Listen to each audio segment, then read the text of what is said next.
కాంగ్రెస్ వాళ్ళు చేస్తున్న అలిగేషన్స్ అన్ని ఓట్చేరి అని చెప్పి ఆపరేషన్ సింధూర్ దగ్గర ఆ టైంలో వస్తున్నప్పుడు కాంగ్రెస్ వైపు నుంచి మాట్లాడుతున్న మాటలన్నీ ఎక్స్ ట్విట్టర్ ఉంది కదా, దాని న్యూ ఫీచర్ లొకేషన్ చూపిస్తుంది అనమాట. ప్రతి పోస్ట్ ఎక్కడి నుంచి చేశారు అని చెప్పి ఆ ఫీచర్ బస్ట్ చేసింది. కాంగ్రెస్ కి సపోర్ట్ గా, ఈ ఓట్ చోరీకి సపోర్ట్ గా, లేకపోతే ఆపరేషన్ సింధూర్ లో కాంగ్రెస్ వాయిస్ ఏదైతే వినిపిస్తుందో వాటన్నింటికి సపోర్ట్ గా వస్తున్న వాయిసెస్, పోస్ట్స్ అన్ని బయట దేశాల నుంచే. Ireland, Pakistan, Bangladesh, UAE, Singapore, what not, ఒక్కటి ఇండియా నుంచి లేదు. మెయిన్ మెసేజెస్ ఏవైతే ఉన్నాయో అవన్నీ అక్కడి నుంచి కోఆర్డినేట్ చేసుకుని ఒకళ్ళనొకళ్ళు మాట్లాడుకుంటా పోస్ట్ చేసుకుంటున్నారు. అంటే ఈ టైంలో పోస్ట్ చేయండి, ఒకేసారి పోస్ట్ చేయండి, సో దట్ ఆ ట్రెండ్స్ అనేవి ఎక్స్ లో ఎక్కువ అవుతాయి అని చెప్పి. సో ఆ ఐడియాలజీ మనం ఏమనుకుంటాము, అరే ఇది కాంగ్రెస్, స్టేట్ కాంగ్రెస్ కాబట్టి ఇక్కడ నుంచి ఆపరేట్ అవుతుంటాం, అది ఐర్లాండ్ నుంచి ఆపరేట్ అవుతుంది, అరే బాబు వీడు మనోడే కదా అని చెప్పి అనుకుంటాము. వాడు మాత్రం వేరే అక్కడి నుంచి చేస్తాడు. భారత్ నేమ్స్ భారతీయులు అన్నట్టు, కానీ వేరే దేశాల నుంచి. అసలు ఇండియా నుంచి రన్ అవుతుందా, బయట నుంచి రన్ అవుతుందా ఈ కాంగ్రెస్ అనేది,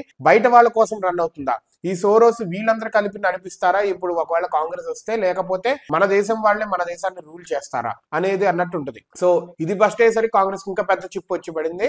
ఓట్ చోరీ అన్నారు. ఓట్ చోరీకి సంబంధించిన పోస్టులన్నీ బయట కంట్రీస్, మలేషియా ఇట్లా డిఫరెంట్ నాటి నుంచే వస్తాయి. ఎందుకు ఇలా వస్తున్నాయి అంటే వీళ్ళందరూ పెడితే ట్విట్టర్ లో ట్రెండ్ అవుతా ఉంటే అప్పుడు ఇండియన్స్ లో నుంచి కూడా ఇండియా వాళ్ళు యాక్టివేట్ అవుతా ఉంటారు. ధృవరాతి లండన్ లో ఉంటాడు, అక్కడ నుంచి పోస్టులు చేస్తా ఉంటాడు ఇక్కడ దాని గురించి. ఇట్లా డిఫరెంట్ పీపుల్ ఇండియా నుంచి బయట కంట్రీస్ నుంచి ఇండియా మీద పోస్టులు, ఇండియాను అపోజ్ చేస్తా, ఇండియాలో హేట్రేడ్ రేస్ చేస్తా, గవర్నమెంట్ ని పడేయాలి అని చెప్పి. అరే బాబు, be in India, know the situation in India, దాన్ని డైరెక్ట్ గా ఫేస్ చేయండి, అప్పుడు మాట్లాడండి. గట్టిగా మాట్లాడాలి అంటే you have to face the situations. లేకపోతే ఏంటి, అలా కాకుండా బయట నుంచి నడిపిస్తుంటే దేంటి, దేశాన్ని ఎటు తీసుకెళ్లాలి అని చెప్పి. వచ్చిన స్వాతంత్రాన్ని 2025 లో 26 లో కూడా తీసుకెళ్లి బయట దేశం వాళ్ళకి పెడతారా, సోరోస్ ఇలాంటి వాళ్ళకి పెడతారా? ఆల్రెడీ బంగ్లాదేశ్ వేరే అమెరికా వాళ్ళు నడిపిస్తున్నారు ప్రస్తుతానికి. అలాగే డిఫరెంట్ గా పాకిస్తాన్ ని బయట కంట్రీ వాళ్ళే నడిపిస్తున్నారు, చైనా వాళ్ళు నడిపిస్తున్నారు, అమెరికా వాళ్ళు నడిపిస్తున్నారు. ఇలా మన దేశం స్వతంత్రం తెచ్చుకున్న తర్వాత ఇప్పుడు పేరుకేమో డెమోక్రసీ, బయట నుంచి నడిపించే కంట్రీ అవ్వాల్సిందా?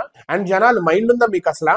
ఫ్రీ బీస్ వస్తేనైనా ఆలోచించరా దేశం ఎడిపోద్దో, మీరేమైపోతారో, నెక్స్ట్ జనరేషన్స్ ఏమైపోతాయి అనేది ఆలోచించుకోరా? Be strong. ఏ ఒక్క పొలిటికల్ పార్టీకి బ్లైండ్ గా మీరు ఓట్లు వేయద్దు. అసలు ఒక ఎండ్ కు వచ్చేసేది ఇది మంచిది అని చెప్పి. ఎవ్వడూ మంచోడు కాదు, అందరూ ఎదవలే. అసలు ఫ్రీ బీస్ ఇస్తున్నారంటేనే మిమ్మల్ని ఎదగనివ్వద్దు అని అనుకున్నట్టు. ప్రతి గవర్నమెంట్, భారతదేశంలో ప్రతి గవర్నమెంట్ ఫ్రీ బీసే. జయలలిత ఉన్నప్పుడు వాషింగ్ మిషన్లు, టీవీలు, చీరలు అక్కడి నుంచి స్టార్ట్ అయింది. అసలు ఫ్రీ బీస్ ఎందుకు ఇవ్వాలి? మీరే అడగాలి, ఎందుకు ఇవ్వాలి? నేను పని చేస్తాను, నాకు డబ్బులు ఇవ్వండి. నేను అడుక్కునేవాడిని, నాకు ఎందుకు ఫ్రీ ఇస్తున్నారని మీరు అడగండి గట్టిగా. మనకి సిగ్గు లేనంత కాలం వాళ్ళు మనకు ఆ ఓట్లకి ఇచ్చే డబ్బులు ఫ్రీ బీస్ అని చెప్పి వాళ్ళు మనకి ముష్టి పడేసి వాళ్ళు డబ్బులు తినేసి, వాళ్ళు మాత్రం ఫ్రీగా వస్తున్నారు, వాళ్ళు కూడా అంచం తీసుకుంటారు ఓట్ వేయడానికి అని చెప్పి వాళ్ళు దర్జాగా ఉంటారు. సో గోయింగ్ ఫార్వర్డ్ అసలు యాక్చువల్లీ ఇంకా స్ట్రాంగ్ పార్టీస్ రావాలి, పోటీ ఉండాలి. ఇప్పుడు కూడా సెంట్రల్ లో మరీ వీక్ గా ఉంది అపోజిషన్ కూడా గట్టిగా మాట్లాడాలి. Rahul Gandhi, what is this? నువ్వు అసలు నీ తెలుగుతో మాట్లాడుతున్నావా, బయట దేశాల తెలుగుతో మాట్లాడుతున్నావా? వాళ్ళు చెప్పింది నువ్వు ఇక్కడ చెప్తున్నావు. ఒక పప్పెట్ లాగా అయిపోయి బయట దేశం వాళ్ళకి, సోరోస్ వాళ్ళకి. You have to be strong and stand for the nation. ఈ అపోజిషన్ అనేది ఇంత వీక్ గా ఉండటం కూడా not at all democratic. So ప్రస్తుతానికి కాంగ్రెస్ కి అయితే ఈ ప్రాబ్లం వచ్చి పడింది. ఒక్క పోస్ట్ కూడా భారతదేశం నుంచి చేయకపోవడం అనేది దేశానికి అవమానం, పార్టీ యొక్క అస్తిత్వానికి అవమానం. ఏ పార్టీ అయినా దేశం బాగు చేయడానికే, దేశం కోసమే పనిచేయండి ప్లీజ్.